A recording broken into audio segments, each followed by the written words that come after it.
المرابحة والتولية. So murabaha and tawliya are two forms of transactions.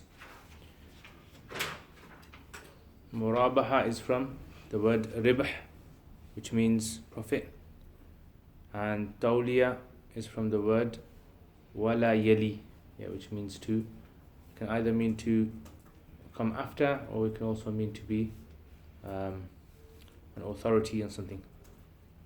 But murabaha literally means to sell something with a profit on top, and tawliya means to hand something over to someone or sell something without any profit. So these are two forms of transactions that are done when a person buys and sells something and wants to create confidence in the customer. So this is usually done by wholesale. So murabaha is where, let's say for example, I bought this cup for £10, and I want to sell you this cup. If I say this to you, I'm going to sell this cup to you for the exact price that I bought it for. I bought it for £10 and I'm selling you for £10. Nothing extra. I'm not making no profit on it. This is called tawliya. And murabaha is if I say to you, I bought this cup for £10 and I'm only going to make £2 profit on top. So this is called murabaha. So like I said, this is generally done by people who sell large amounts of things, or they want to create confidence, and clientele, customers. So sometimes they'll say to them, look, I've got this whole stock of stuff that's come through, I'm not going to make no profit on there, I'm going to sell it exactly how I got it. So what's the benefit for him? Get rid of his stock and builds clientele. Builds clientele, gets customers, people will rely on him, he's a trustworthy person. And sometimes you might have certain things that you can get rid of easily. You don't really need to make too much money on it. There's another product that you want to sell really. And sometimes you want to sell something to someone and you want to be clear, transparent with them. So these two types of transactions are not the normal ones we do when we go to the corner shop or we go to Tesco and Asda. We don't do this kind of transaction normally. Normally when we go to a local shop, we do a transaction of bay' al-mutlaq. They don't even need to tell us how much they got it for. Right, and we just buy and sell it off them. So murabaha and tawliya. So this two special types of transactions, there's some rules regarding them. Now even though this chapter is about 4 sides, it's actually, the chapter is only 2 sides long. The rest of it is just miscellaneous issues related to transaction. So the topics related to murabaha and tawliya, or the issues, the masail, are just the 2 sides, that's it. So he says, what is murabaha? Naqlu ma malakahu. It's transferring what he has owned. So he, let's say for example, I am the seller, he is me. So naqlu ma malakahu. So transferring what I have owned or he has owned, bil aqd al-awwal, with the first contract. So let's say I bought some stuff of Shakil. I bought this cup of Shakil for £10. And I want to go and sell it to Brother Sajid. So I transfer ownership of this to Brother Sajid. Naqlu ma malakahu bil aqd al-awwal, with the first contract. So there's 2 contracts, one between me and Shakil and one between me and Sajid. Bithaman al-awwal, with the initial price, with the price tag of the first contract. Ma'a ziyadati ribh, with excess profit. That's murabaha. So I say to Sajid, I bought this cup of someone for £10 and I'm going to sell it to you for £12. So you're going to be buying it for £12 and I make it how much? £2 profit. This is called what? Murabaha. So the key in murabaha is I have to tell the other person how much I got it for and how much profit I'm making. That's the key to it. So what was the reason for telling the other person how much you got it for? Again, it's in making it transparent. So sometimes big company, they want to buy, let's say like mobile phone screens. That's it, all they want to buy screens. So they'll say, look, I've got a big stock coming in, each one of them costs me £2, or I don't know how much, £50, what phone is, and I'm going to sell it to you for £55. I'm making £5 on it. So therefore, you don't have to go shopping everywhere to find out that, look, how low can I get it for? Because you got a guy and you know this guy's is only making £5 on each, right? That's okay for me. We don't normally do these type of transactions. No, normally we don't do this. Like I said, this is generally done in big businesses. والتولية نقل ما ملكه is exactly the same. نقل, transferring ما ملكه, which he has owned, I have owned. بالعقد الأول, with the first transaction. So I bought this cup of Shakil for £10 and I transferred this ownership of this to Sajid من غير زيادة الربح, without any profit. No profit. Why am I going to do this for? Yeah, to build a good customers. Okay, now, can we do this in anything? Can I do this in books? Can I buy like books and sell books like this? Or can I do this in cars? Can I do this in houses? Anything? No, you can't. Murabaha and tawliya has to be done in something which is zawatul amthal. Yeah, those things which are tangible, tangibly be measured. Yeah, so they can be weighed or they can be measured in cups. So you can't do it in something which someone could put their own price on it. Like for example, let's say there's a house. A house, someone could put a price on it. Whereas for example, rice is something in the markets, everyone knows the value of rice. Something that's tangible, its price is something which generally is acknowledged by the markets. Whereas for example, a house, I can sell a house for 100,000 if I want. I can sell it for 150,000, 200,000, it's up to me. And the market, there's nothing in the market to say that this price is the fixed price for it. Whereas something which is like rice or apples or even wheat or dates or these kind of things are zawatul amthal. Yeah, there's mithals for them. So even in Tawliya, you have to tell the person that I bought it for this, Yeah. and I'm sending you without profit? Yes. Okay, so وَلَا تَصِحُ الْمُرَابَحَةُ. Murabahatu is not permissible. No tawliya حتى يكون الْإِوَض, until the item that's being exchanged is what? مِمَّا لَهُ مِثْل. That thing which has a mithal. Yeah, out there's a mithal for it as well. Because remember, because this contract is based upon being truthful, open, clear, something that there's no ambiguity or nothing. So items which are sold in mithal, in measures and weights, is something that you can't really cheat someone in. I mean, you can cheat them in it, but it's very clear. They can go out there and find out what the price of one cup of rice is. So is method here not like resemblance? No. So I don't know. Like So has to mithal- resemble another item. No. So the opposite of mithal would be zawat al-qiyam. Like in them days, like I told you, animals. In them days, clothing. Things that can't be repeated. But in today's time, like a cup, yeah, you can make 1,000 of these cups exactly the same. So now in this time, this would be a zawat al-mithal. Does that make sense? Okay. Now, next masla. Let's say I buy this cup from Shakil. Shakil lives in Canada. I bought it from him for how much? £10. But I didn't mention that the cost it cost me for packaging, postage and packaging, yeah, and then storing it in a warehouse, and any other costs of couriers, etc. I didn't mention that. So am I allowed to add all those costs onto the original price? Yes or no? So yes. However, I have to be clear that I don't use any wording which seems that I'm lying. So if I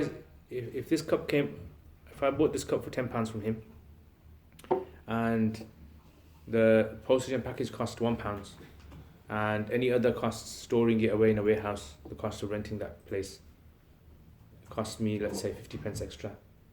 So I can sell it to him for £1, £11.50. But I have to say it came up to £11.50. I have to say that. I can't say I bought it for £11.50 because I didn't buy it for £11.50. How much did I buy it for? £10. وَيَجُوزُ أَن يُضِيفَ إِلَى رَأْسِ الْمَالِ. It's permissible to add to the capital. So رأس المال is a capital, £10. رأس means head, mal means what? So capital. This is why capitalism in Arabic is called الرأسمالية. الرأس النظام الرأسمالي. Capitalism. So capital can add to the capital ujrat al-qassar. So he's just giving examples of other things. For example, like the amount it would cost me for the qassar, the guy who cuts the cloth, was sabbagh, and the guy who dyes the cloth. Yeah. What tarraz, and the guy who puts designs on the cloth. Yeah. So all these things. So for example, like, let's say I bought some cloth from Shakil. That cloth I bought for £5. Then I give this cloth to brother Shahid, and brother Shahid went and he put some designs on there. So he's got a company, and he gave him the cloth, and I told him the design, and he puts designs on there. And then he gave it to another company who went and washed that cloth. So all the processes, it's going to cost me, isn't it?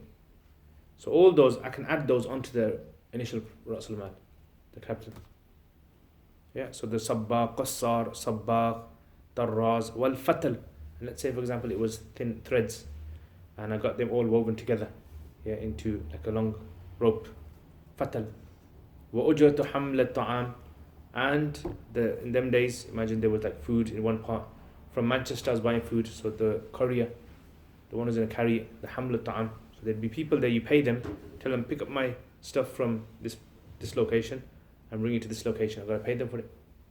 So all these extra costs, all these overheads I have to pay, I can add them onto the original price. But you have to say this, وَيَقُولُ قَامَ عَلَيَّ بِكَذَا. In Arabic that means, it stood upon me for this much. Meaning, it came up to this much for me. So in Murabaha, you would have to say, it cost me £10, I spent £1 on transport. No, you don't have to go into all the details. Right. As long as you tell them how much it came up to for you. Right, so you paid 10, you spent £1 on it, Yeah. you said, it cost me 11, Yeah. and I'm going to charge you £1 profit, so Yeah. you have to pay me £12. That's it. Okay. Everyone understand that? وَلَا يَقُولُ, but he should not say اشْتَرَيْتُهُ بِكَذَا. Why shouldn't he say that? Yeah, because it's deception, he's lying. He didn't buy it for that much. This is how truthful you have to be. What if you didn't pay for the kind of the transportation cost of the food and stuff, and you just bought the food and it cost you that much, and then you're selling it on for That's fine. Whatever it costs you, innit? Okay, then you stop paying. Whatever it costs. Let's say you bought a car from Scotland. You bought a car, and you bring the car over here, and it costs you money to get it transported, and it also costs you money to fix the bumper, let's say, and it costs you money to get the valet done, and it costs you money to get the car serviced. All those things you can add on. No, what I was asking was, let's say it's a piece of cloth Yeah. that you haven't, like I haven't specifically had it dyed and embroidered, etc. I've just bought you off Sergeant Pye, let's say, for £10. So can I, in that instance, say this Yes. cost me £10? That's fine. And I'd Then have then to you say obviously came up to. then that's what you bought it for. Innit? Not like. Everyone got that? Okay, now next masla. What if, because this can happen, remember, what if this happens is that the businessman, me, I did a bit of a dodgy dealing, and I didn't tell you full details, and I lied to you. Yeah. So I said to you, I bought this cup from Shakil for £10. Yeah. Or I said I bought it for £11.50. Or I said £12, but round that. So 12, I bought it for £12. And Brother Sajid goes, okay, it's fine, I'll buy it off you. I send him £2 extra on top. It's okay. Now 1 week later, he finds out, he meets Brother Shakil, and he says to him, oh, you sold him some cups? He goes, yeah. He goes, yeah, I sold it to him for £10. He goes, what, £10? He said to me, £12? Yeah, there were £2 extra. So now he's realized, ittala'a ala khiyanatin. Ittala'a means he became aware of dishonesty. So if dishonesty is found in the transaction, what happens? So one scenario is if it's a murabaha transaction, yeah, where we clearly have stipulated a certain amount of profit that I'm going to make. And one is if it's a tawliya transaction.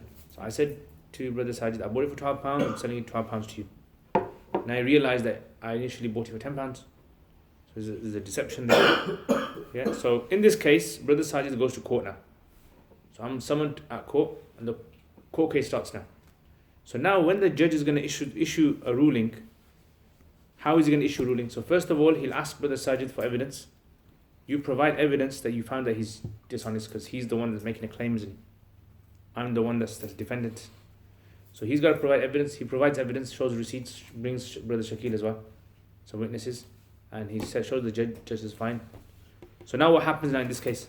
So in this case, there's three positions in this. One is the position of Imam Hanifa, one is the position of Imam Abu Yusuf, and one is the position of Imam Muhammad. Okay, so there's three, because this is obviously a tricky masala. How do you deal with this?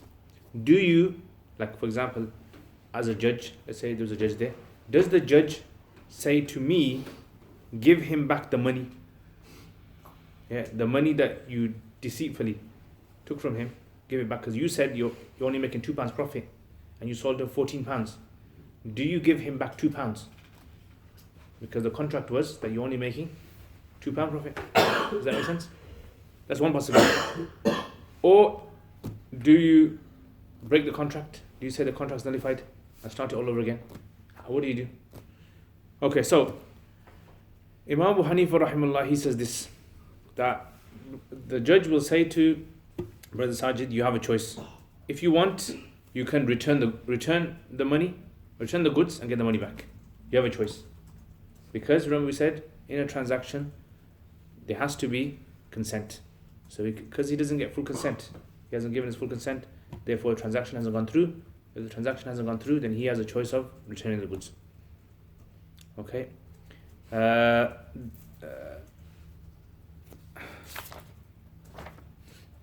Okay. However, if it's a tawliya transaction, if I said to him, I bought it for £12 and I'm selling it for £12, no profit on top, in that case, then all I have to do, or all the judge will do, is tell me to give him back the excess money. So I sold it to him for £12. He found out I bought it for £10. What do I do? Yeah. Everyone got that? That's only if it's totally. If it's told you. Sorry, you said earlier that Imam Abu Hanifa says that the buyer has a choice. Yeah. One This is is- to nullify the contract. This is if it's a murabaha. Right. Or he can claim the difference in value. No. Either he,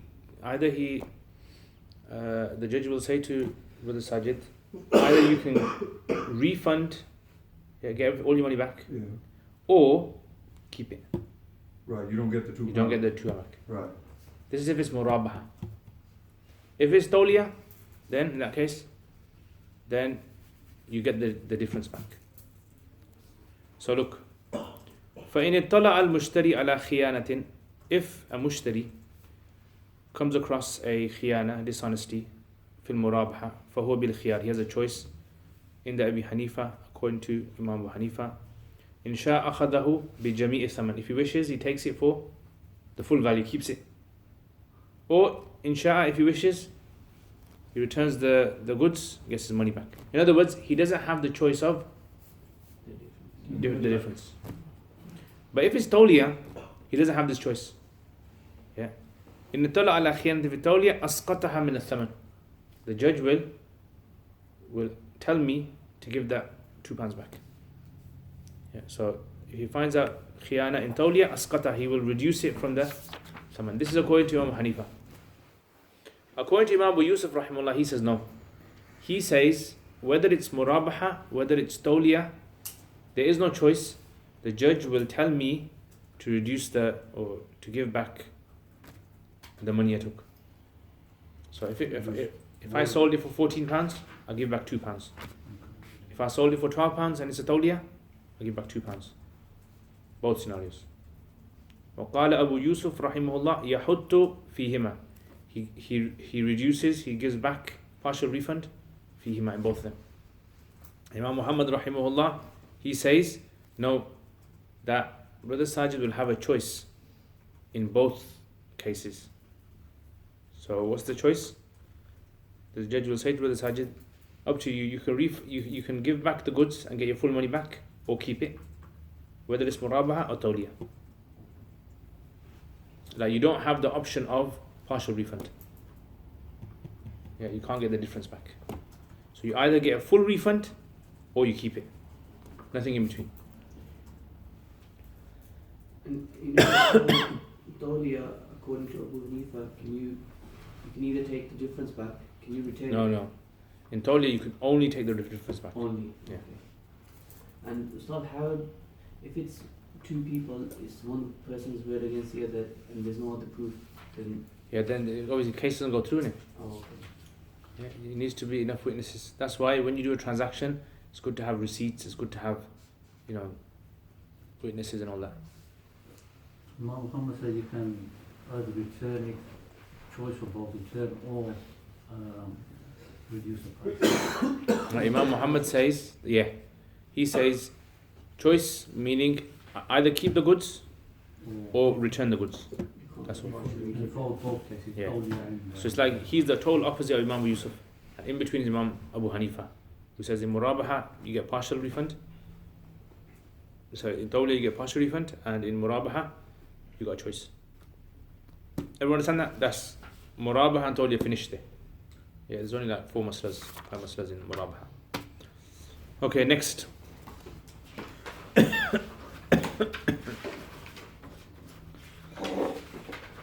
The next thing is this.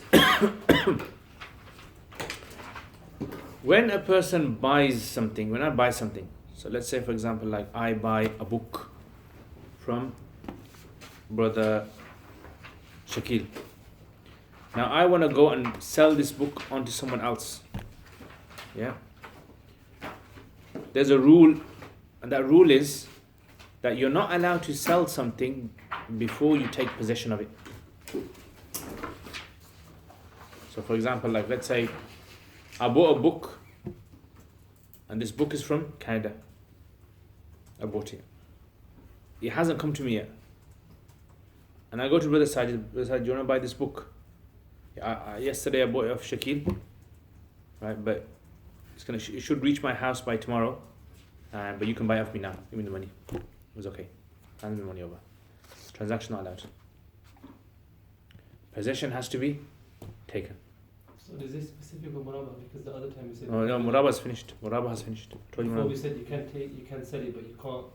The other person can't sell it again. Do you understand what I'm That's saying? something. No, that's we said. That's something if you haven't seen it. Okay. Difference between seeing something and between taking possession of it. Yeah. So, if I haven't taken possession of something, I'm not going to sell it. So Ustad, for dropshipping, you don't take possession, it just goes direct to the person. Yeah. So, okay. Let me explain first of all. Everyone understand that? The reason for this is because Islamically, there has to be guarantee that you can provide the buyer with the item that you're selling them. And because there's uncertainty, it hasn't reached you yet, you haven't taken possession, the chances of that getting damaged or broken or even destroyed or even lost is possible, depending what you're selling, where it's from. And then it's going to cause an argument, and then transaction becomes nullified. So imagine 1,000 people are doing this kind of transaction, selling something before they taken possession of it. What's the likelihood? How many of them will actually buy something which is actually damaged goods? Does that make sense?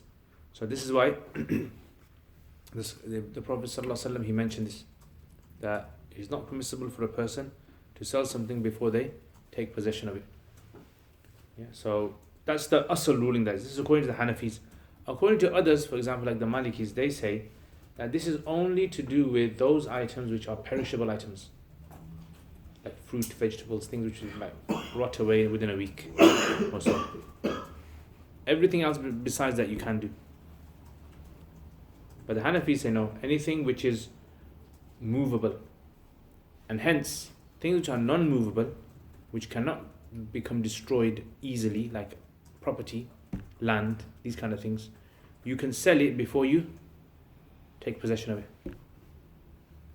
Does that make sense? So like, let's say you bought a house. Let's say I buy a house in Manchester. And I bought this house over the phone or whatever, paid the money, and now brother Sajid says to me, can I buy the house off you? And okay, it's fine, I can do that. Because what's the likelihood of that getting damaged? So the issue is that the cause is the likelihood of it getting damaged. Does that make sense? So look at this. وَمَنِ اشْتَرَى شَيْئًا, whoever purchases an item, مما ينقل, which is transferred ويحول and moved. لم يجوز له, is not permissible for him, بيعه, to sell it on, حتى يقبضه, until he takes it. Now what does taking possession mean? So taking possession would differ from item to item. Yeah, so there could be certain things out there which, for example, like a house. Taking possession of a house is different from taking possession of a chocolate bar. Yeah, or taking possession of, let's say, a business is different from taking possession of maybe a car. So different things have different ways of possession. حتى يقبضه, until he does qabd of it. Qabd means to hold on to it. But like I said, do you literally have to hold on to everything? No, as long as you've taken possession of it. The problem this brings is in nowadays transactions. So these masail, when they were written, you have to understand they were written in a time where there weren't things such as worldwide transactions. Worldwide transactions didn't exist. Internet transactions didn't exist. Yeah, people nowadays, they buy a fleet of cars from Japan. Before it reaches the ports of England, it's been sold 10 to 15 times. Yeah, someone buys it there, and then someone on the way there sells it there, and then someone sells it there, and then someone sells. That's why the price increases so much. So it transfers from person to person, even though the person hasn't taken possession of it. Because now those things, the likelihood of them getting damaged is very low. And likewise when it comes to shares as well, the problem is with shares. So when shares are being sold, the shares are not sold on the spot. So when you buy a share, it will take you maybe a day or 3 days for the share to come into your ownership, to your possession. Yeah. So sometimes they'll buy a share, and immediately, an hour later, they'll sell it. Yeah. So this is selling shares and other things as well out there. So the question that you raised as well. Yeah. When you have certain types of things, this is why a lot of scholars have taken the Maliki position on this in today's times, which is more convenient for businesses as well. Because sometimes the rate at which businesses are evolving, you can't stick to sometimes one madhab. It's not practical. But you have to remember, when the madhab was being devised in the early days, it was being devised in a time where, businesses were limited. It was only a city business. The maximum it will go is from city to city. And now you have so many other things involved. Everyone understand? So if someone did this and sold you before he had possession, and he put the khiyar airborne in, so that there's a problem with it, just give it back, can he do it then, or he's still not allowed because he hasn't got Yeah, so possession? see, technically it wouldn't be allowed. Transaction wouldn't go through. So if you went to court and you said, look, I sold it but I didn't take possession of it, the judge would nullify the transaction. Yeah, send it back. So وَيَجُوزُ بَيْءُ الْأَقَارِ, Aqar is property, land, businesses. قبل القبض, before qabd, عند أبي حنيفة Abu Yusuf, they say it's permissible. وقال Muhammad, Imam Muhammad sticks to the previous masala and says even buildings and property you can't sell it. لا يجوز. Yeah, so he sticks to that and takes the statement of the Prophet ﷺ to apply to everything. Everyone understand that? And this is why it's very important to understand two things in fiqh. Why scholars say things what they say. Because if you know why they say things, and then you're in a different time from them, you'll know how that applies in today's time. Do you apply like verbatim, literally exactly how they said it? Or does it change? Is there room for, scope for adjusting it? And the second thing is to know the opinions of different scholars as well, because sometimes there might be opinion of a scholar in the past, and then nowadays you see his opinion is actually more practical today. So taking that opinion, is possible. Everyone like that? Okay. Next masla. How did we translate the word iqar? Bay'ul iqar. Aqar, property. Yeah. Property, land. Aqar literally refers to land or buildings.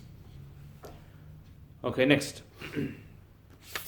This is another type of transaction which we don't really do it nowadays, because nowadays the way we do business is different. It's basically like this.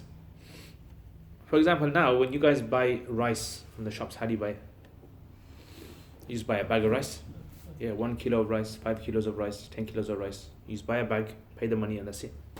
or if you buy lentils, dal, or if you buy anything, the way you buy it is all packaged, and all you're doing is just paying for the package. Yeah, the full package, paying for that. Whereas in the olden days, they never used to have this system. The way they used to have it was that was weighed for you, it was measured for you. So let's go back in time then, or I mean, this is even done in some small shops that you can actually weigh it yourself. You take it out, you weigh it, and then you put it on the scales. There's two ways you can do this transaction. One is, for example, let's say they're selling rice. Yeah, so let's say brother Arib is selling rice. So I go to his shop, and I say to him, I need 10 kilos of rice, I've got a party. He goes, okay. So he scoops out 10 kilos of rice for me. And I say, how much is it? He goes, each kilo is for £3. I go, fine, good quality rice. So he gives me £30, here you are. And I take the rice. Yeah, this is a normal way of doing it. Another way is where you put the condition that I am buying it off you on the condition that it is something which is measured. This is the condition. In other words, I don't want something that's pre-measured. I'm buying it off you on the condition that you measure it. Have you got that? So this is the condition that you put, that it's going to be measured, or the condition that it's going to be weighed. Yeah, so I'm buying a certain type of dates of him, for example, I want it in weight. Or anything else, meat, I want it in weight. So he says, Man ishtara makilan, whoever buys something which is measured, mukayalatan, by way of measurement. So like I said, we buy measured things, like rice measured, but it's bought in bags. Or mawzunan, or I buy something which is weighed, muwazanatan. Muwazanatan means it's weighed. In other words, on the condition that it's by way of measure. That's a condition I've stipulated in the contract. So let's say this is a small business, let's say a big business we've got, and I want to buy tons of food from you. Yeah, and I want everything done to be done that. فَاكْتَالَهُ أَوْ اتَّزَنَهُ. And then Arib, he goes and weighs it. So I want to buy that rice for the party. How many kilos? 10 kilos. So now he scoops out 10 kilos of rice. اكتال أو اتزن أو weighs them. ثم باعه مكايلة أو موازنة. And then I pay the money. Now I go and sell them to, let's say, Ahsan. I'm going to sell it to Ahsan. Instead of me using it for a party, I thought, you know what, I can make some money from this. And I went and sold it to Ahsan. How did I sell it to Ahsan? In the same manner. He said to me, I need to buy 10 kilos of rice. And I need to buy it by way of measure or by way of weight. Yeah. ثم باعه. Then I went and further sold it on by way of مكايلة أو موازنة. لم يجوز. It is not permissible. للمشتري, for the mushtari. Who's the mushtari? Ahsan. Ahsan, yeah. The mushtari. I'm the mushtari in this transaction between me and Arib. And he's the mushtari between him and me. لم يجوز للمشتري. The mushtari Ahsan is not permitted to go and further sell it on to someone else. Let's say he wants to go and sell it on to Imtiaz. He can't go and further sell it on to Imtiaz. ولا أن يأكله. Nor is he allowed to eat from it حتى يؤيد الكيل, until he checks out if it's weighed or not. So look, let me explain how this works. When I go to Tesco to buy rice, for example, if I buy rice from there, because I didn't condition the contract that it has to be weighed or measured, I'm buying a pre-packaged, right, 5 kilos of rice. If I want to go and sell it on to Ahsan, totally fine. He can go and sell it to someone else. He can go and sell it to someone else, because it's like selling an item, a fixed item. But when I buy the rice by way of measure and weight from Arib, what's happened is, the condition is it has to be weighed and measured. So I've seen him weigh and measure in front of me. Now if I want to go and sell this to him, he hasn't seen me weigh, because I've just bought it. So you're selling the whole 10 kg? Yeah.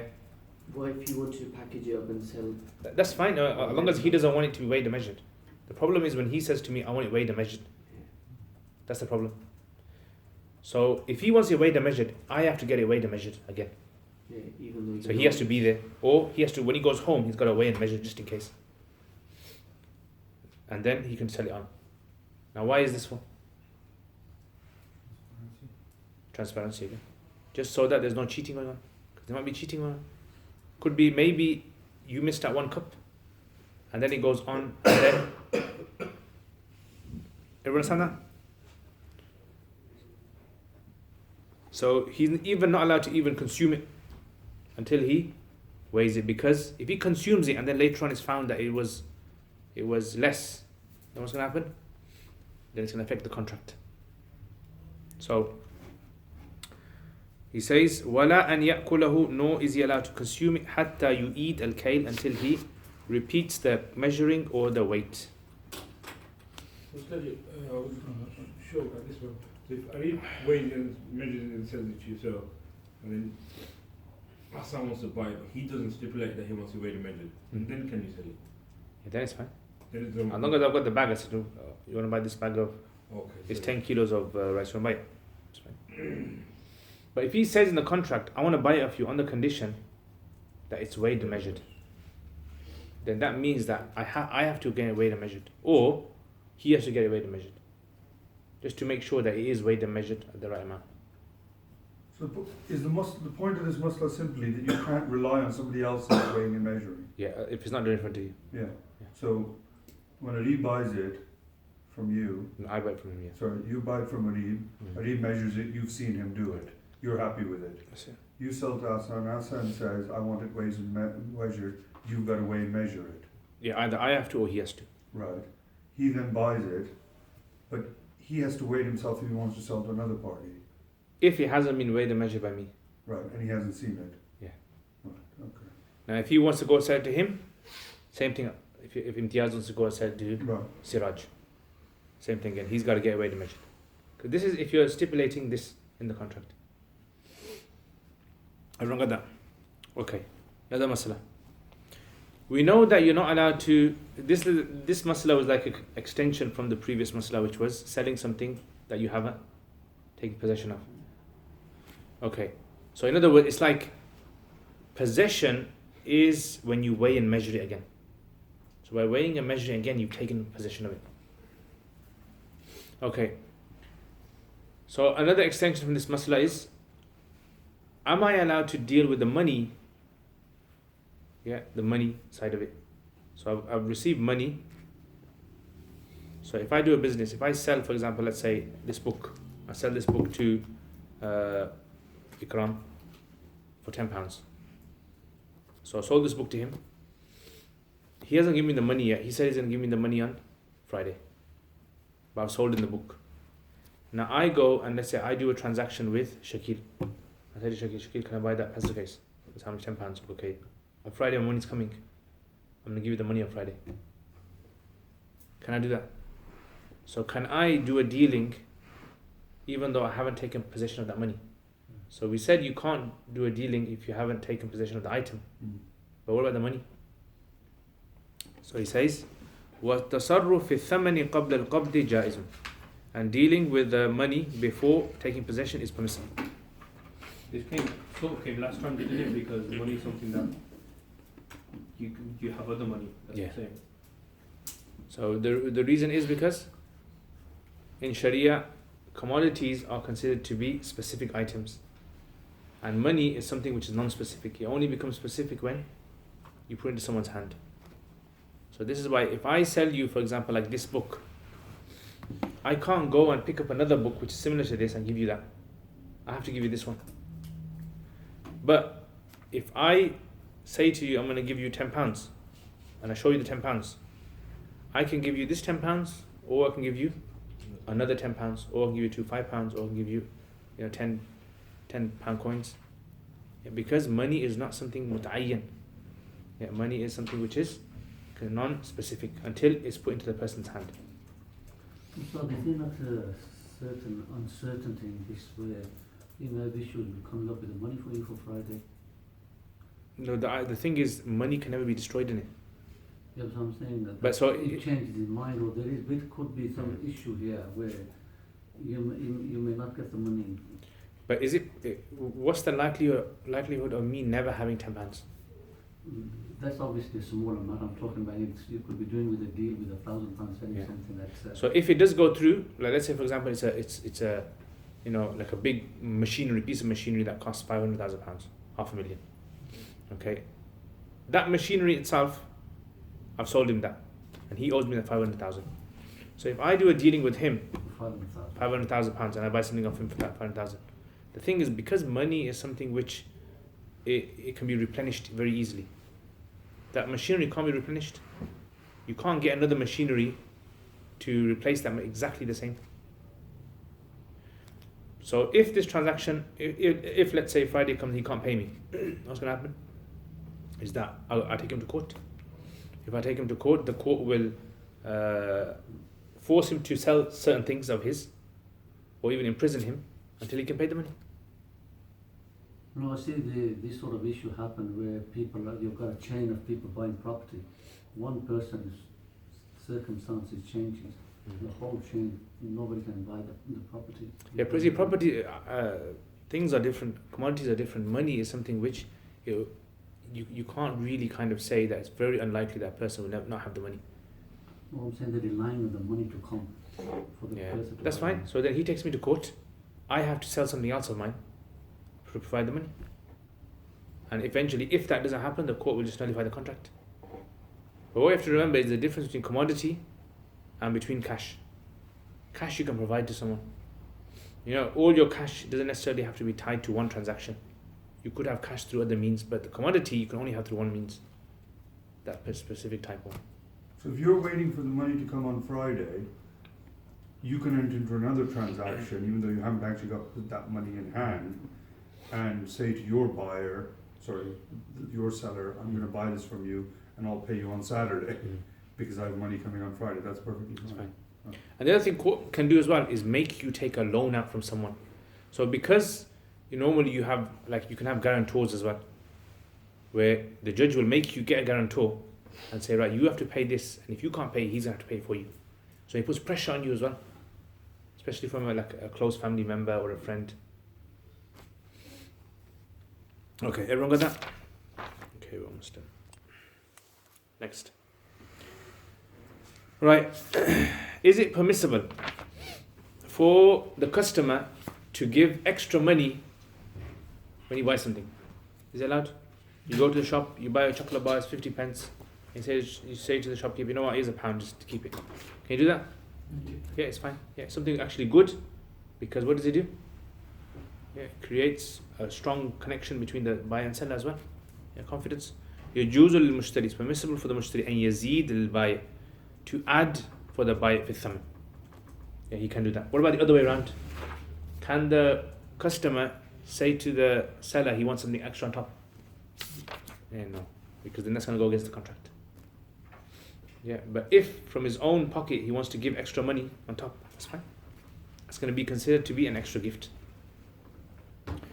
ويجوز للبائع, and it's permissible for the seller أن يزيد للمشتري في المبيع, for him to add something extra.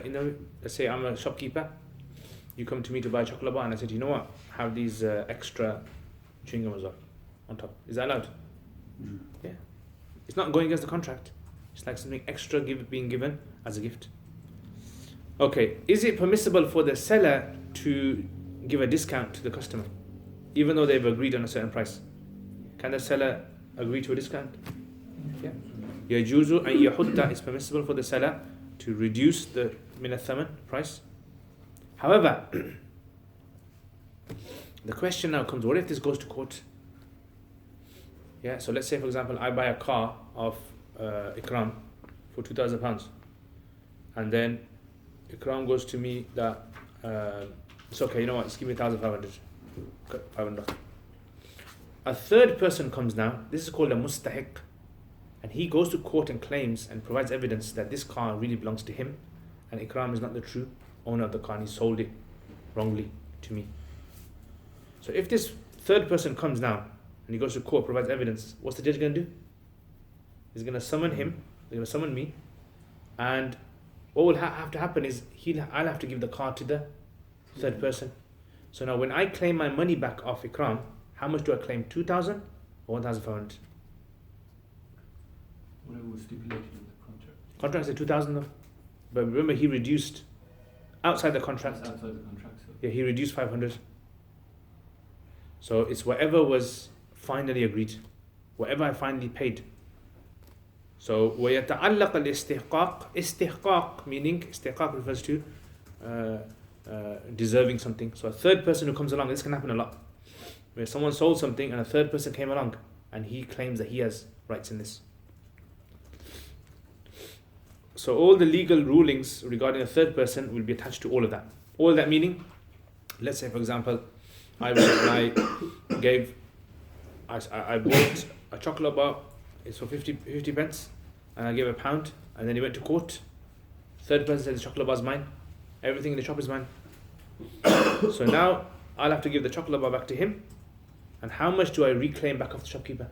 50 pence that was in the contract, or £1?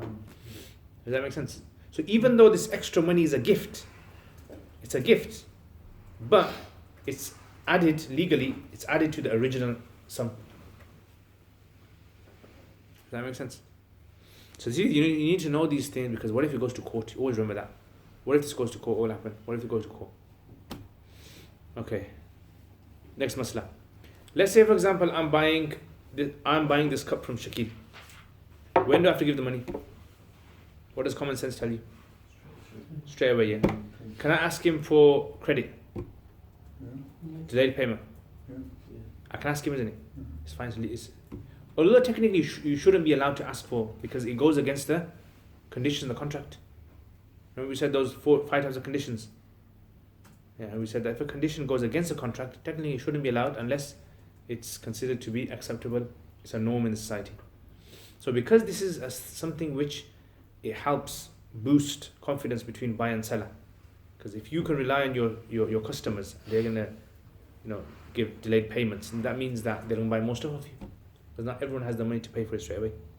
So man ba'a bi thamani halin, whoever buys something with cash, yeah, hal means immediately. Thumma ajjalahu, and then he asks his seller to give him delayed payment, but the delayed payment has to be done to a specific date. Yeah, so for example, like I bought the cup of him right now, I'm supposed to give him money, and I said, you know what, is it okay if I give you the money on Friday? That wasn't part of the contract. I just asked him later on. Is that okay? Yes. And the transaction now will become a delayed payment. So legally, when he goes to court, what's going to happen? He can't claim that money before that date. Yeah, so let's say you buy a house, you're supposed to give the money now, 200,000. And then what happens? Is I say, can I pay the money in 6 months' time? He goes, fine. What day? Okay, this day. Now let's say next month he wants to do a quick one. Go to courts and say, I want money right now. You can't ask for it. The judge will say, provide proof. I provide proof, showing the proof that he's signed the document saying, give the money or witnesses, and 6 months. Everyone understand? Okay. Now look, this is almost finished now. In fiqh, there's 2 types of debts. There's something called a debt, which is owed because of you exchanging something. And there's something which is known as a loan. A loan is where you take money without exchange for anything. This is called a qard. So a dain is a debt which is in exchange for something. You owe someone something because of something. And a loan is something which someone borrowed you. Qard. So the legal implications of these two are 2 different things. So like we just said, if I buy something of someone and we stipulate a date for we have to pay, he can't go to court and ask for that money before the date. That's fixed. But qard, if I borrow money of Shakil, say I borrow £10,000 of Shakil, he can ask for it straight away, even the next day. Even if I say to him, can I pay after 6 months? That promise is not binding. It's not a legal binding promise. So therefore, if he goes to court and tomorrow he says, I need that money now, the court will force me to give that money. That's a difference between loans and debts. You understand that? So even if you sign a whole document, have witnesses saying, I'm borrowing this money and I'll pay this money by the end of December 2018, right? The courts will not listen to that, because qard has to be given straight away. Does that make sense?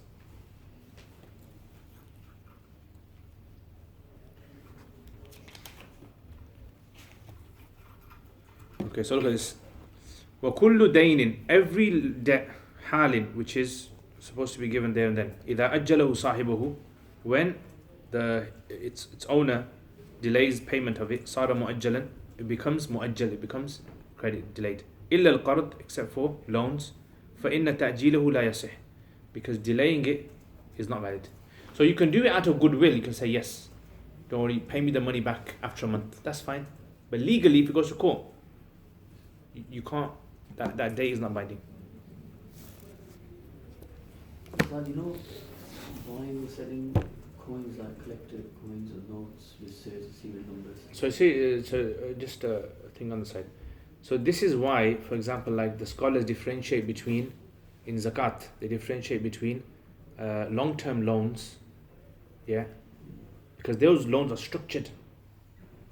Yeah, they're structured in such a way that the bank will never ask you for that money straight away. They always have a structure to it. Does that make sense? So this is why they treat it as like a long-term thing, as though you don't even have that long, and they'll only deduce 1 year's amount you owe to the bank. Yeah, go on. You know, buying and selling like coins, Mm. is that permissible? Collector coins. If it's collector coins and it doesn't really have like a fiat value, currency value, then it's fine. The problem is with the new kind of like £5 notes or £10 notes, where people say it has like a higher value, a rare kind of one, with a special number on there. Those are problematic. So many of the scholars, it's not allowed because it's going to come in the next chapter, riba.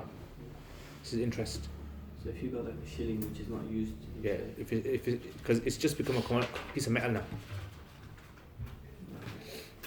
Anything else? One of them was looking yesterday.